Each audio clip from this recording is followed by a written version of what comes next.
All right, welcome back. Today, we're going to tackle one of the coolest, most powerful ideas in all of physics. I'm talking about curl. Now, this might sound a bit mathy, but stick with me, because it's basically the secret language the universe uses to talk about spin. And I mean everything from tiny particles to massive galaxies. So, yeah, let's just dive right in. I mean, think about it. They seem totally different, don't they? You've got a natural vortex in water, a gigantic storm system in the atmosphere, and a piece of tech that we built. What could they possibly have in common? Well, believe it or not, the answer is that they're all playing by the exact same rules, a fundamental principle all about rotation.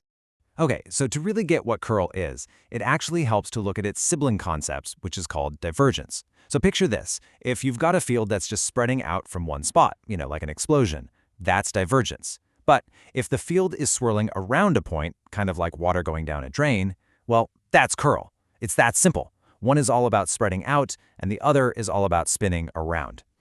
So how do we actually, get a feel for this swirling action?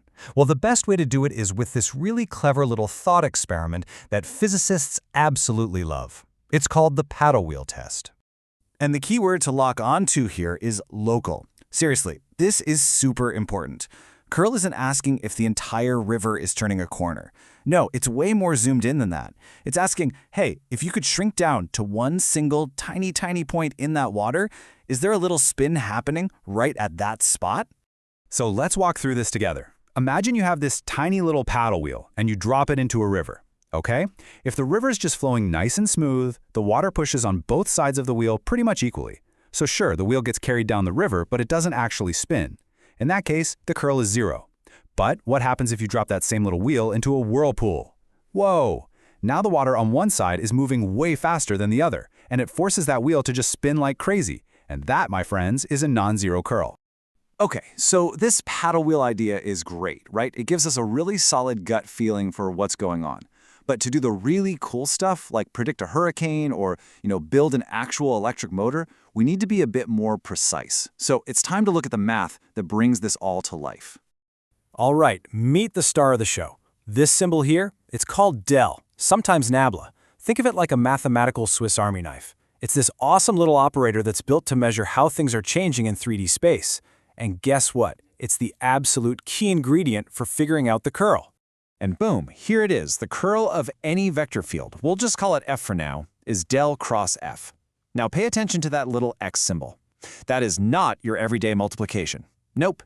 It's a special kind of operation called the cross product, and it's tailor-made for dealing with things that involve rotation and direction. Whoa, okay. I know this looks a little intense, but don't panic. There's not going to be a test, I promise. The best way to think about this grid is like a recipe. Seriously. The top row tells you the directions. I, J, K for X, Y, Z. That middle row is all about how the field is changing in those directions. And the bottom row, that's just the strength of our field in each direction. It's really just an organized way to mix all that info together, basically doing our paddle wheel test with numbers to see if there's any spin. Theory is one thing, but let's actually see this recipe in action, right? Let's take a super simple field, one that's just pure, perfect rotation, and let's calculate its curl. Okay, this equation here. I know it looks a little abstract, but what it's describing is actually beautiful. It's a perfect counterclockwise whirlpool right in the middle of the screen. And what's cool is the further out you go from the center, the faster things are spinning. It's the ideal mathematical vortex. So all we do is take the parts of our whirlpool equation and plug them right into that recipe grid. The x component, fx, is negative y. The y component, fy, is x. And since this whole thing is flat, the z component is just 0. Easy enough. Now we're ready to cook. And after you run the numbers, you get this. Just 2K. How cool and simple is that? So, what does it mean? Well, the 2 tells you how strong the spin is. The K tells you the direction of the spin axis. In this case, it's the z-axis, which is pointing straight out at you. And the best part? Since 2 is just a number, a constant, it means that the spin, that local rotation, is exactly the same everywhere in this field. It's a constant swirl. Okay, so we went from a little paddle wheel to a big equation, and we got a nice, neat answer. But so what? Why should you care about this outside of a physics homework problem? Well, here's the kicker. This little spin turns out to be one of the most fundamental, most important ideas in all of science, period. Yeah, curl isn't some obscure, dusty concept. It's literally the language we use to describe, well, almost everything that spins.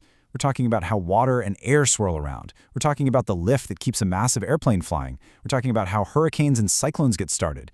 And maybe most mind-blowing of all, it's the key to understanding the deep, deep connection between electricity and magnetism. And this right here, this proves it. This is one of the legendary Maxwell's equations. And look, there's our guy, the curl operator, right at the start, del cross E. You know what this equation is telling us? It says that if you have a magnetic field, that's the B, and you change it, you will literally create a swirling, curling electric field, the E. That's not just a neat trick, that's the principle that makes every single electric generator work. And get this, the magic goes both ways. Here's another one of Maxwell's equations.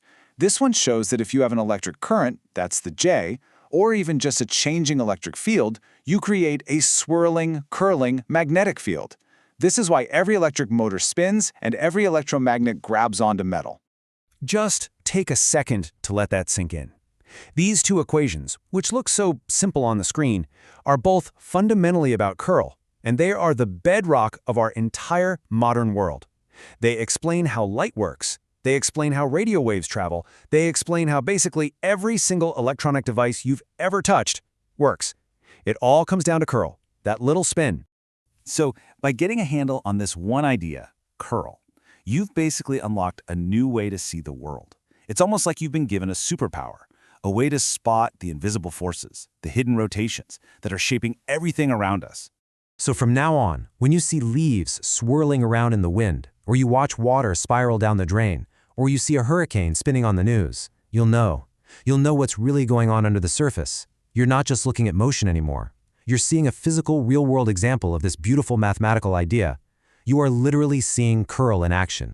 And the thing is, it's everywhere, from the way galaxies spin to the interactions of the tiniest particles. It's there, once you know how to look. So now that you're in on the secret, now that you understand the language of spin, the only real question left is, where are you going to see it next?